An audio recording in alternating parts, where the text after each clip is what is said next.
Megadeth, a band that needs no introduction, and I'm sitting here with Dave Ellefson, the bassist of one of my favourite bands of all time. And yes, thanks for taking the time to speak to Attitude. You're welcome, you're welcome. How are you finding the Sonisphere atmosphere so far? It's great. You know, in England it's always a little hard to tell because there's low-hanging clouds that come by. So I think like 10 minutes ago it was raining, right? Yeah, exactly. And then the sun will be out shortly, probably by the time we finish this interview. So, you know, you just roll with it. It's good time, so. Sweet, sweet, sweet. So are you looking forward to your set later as well? Absolutely. You know, I've never been to Nebworth. I've never been here. I've never played here. So this is my first time ever being here. And see, there's the sun now. Yeah, and it's just, yeah, I mean, the festivals here in England are legendary. You know, being American, we heard about them growing up. We read about them in the magazines, and obviously even, you know, being in the business now a bunch of years, I'm thrilled to be playing here today. And you played Sonisphere in Europe last year. Right.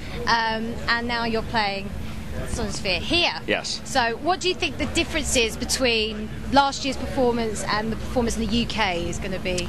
You know, last year we started the Big Four festivals, and obviously a lot of excitement. Everybody was, our fans and the bands, and everybody was thrilled about it. Now we're kind of in the groove with it, which hasn't taken away the excitement of it at all. It's, in fact, we've kind of done some things where we do this jam at the end of the night, and we try to do it most nights, and now we've been actually changing the songs up. So and it's cool because the first one that we did was the night we filmed the live in Sofia, Bulgaria, and we did a Diamond Head song called Am I Evil? Well, tonight, Diamond Head is actually on the bill with the Big Four. Wow, so it's the Big Four plus Diamond Head, and certainly one of the most influential bands for both Megadeth and Metallica, a band I can honestly say without them, neither of us may be here. So it's kind of an honorary moment.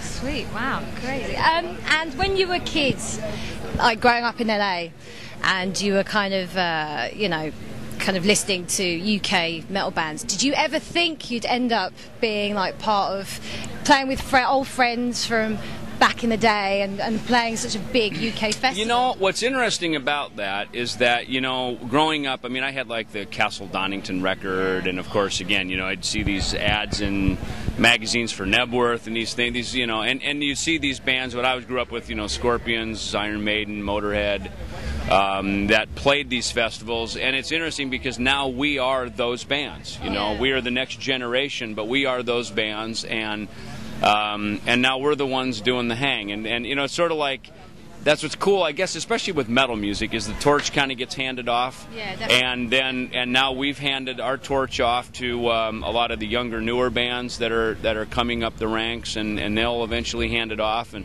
you never hand it off and give it away.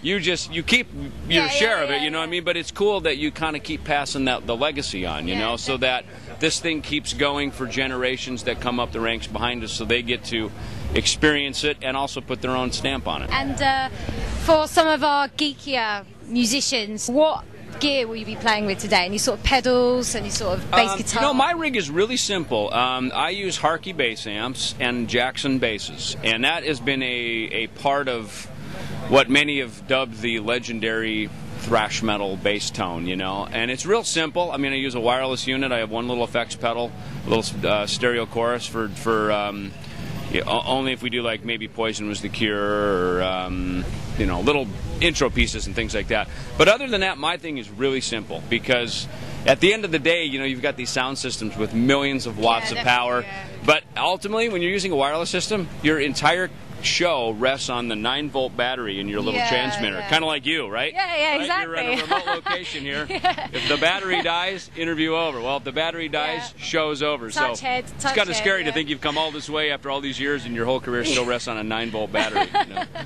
And you debuted your new song of yours, Public Enemy #1, Hamburg, last week. Yeah. Are you going to be playing new songs off your upcoming album today? You know, we might play that one again. The response seems to be excellent for it. It's a fun song to play, and it's something that we actually wrote while we were on tour last year in 2010. So it's cool that now we've recorded the album. The album's being mixed and is hopefully going to be released by the end of the year. That's the projection of it. So, you know, we just thought as long as we're here, and Yeah. we're probably not going to be back here again until next year, and the album will be out. Let's throw something out to our fans. Especially a song we wrote while we were on your soil. Yeah, over, man. we were over here on Yeah. this side of the world, and we wrote this, and so let's play it for our fans over here. Sweet. And what are your 3 festival essentials? Well, you got to have the pass. Right? They give you one of these, right?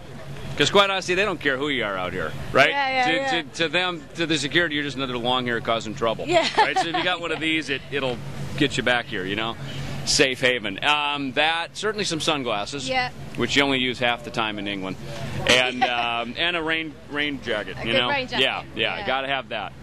And so quick 5 questions. Okay. So, all festival related. Tent or hotel? Hotel. Hotel. Beer or cider? Cider. Dirty Portaloo or lying in your own sick? I'll go for the first one. Dirty Portaloo. And who would win in a celebrity death match? Dave Mustaine or James Hetfield? See, now that's a loaded question. So that. Clash of Titans. Yeah. They're both pretty ferocious. Yeah. I'd say that one might be a tie. It's all good on that front. So To the death. Yeah, exactly. Sweet. Maybe more like till death do us all part. How about that? Sweet. Thank you very, very much for speaking to us. You're welcome. Great to meet you. Welcome. Thank you. See ya. Cheers. Thank Bye. you.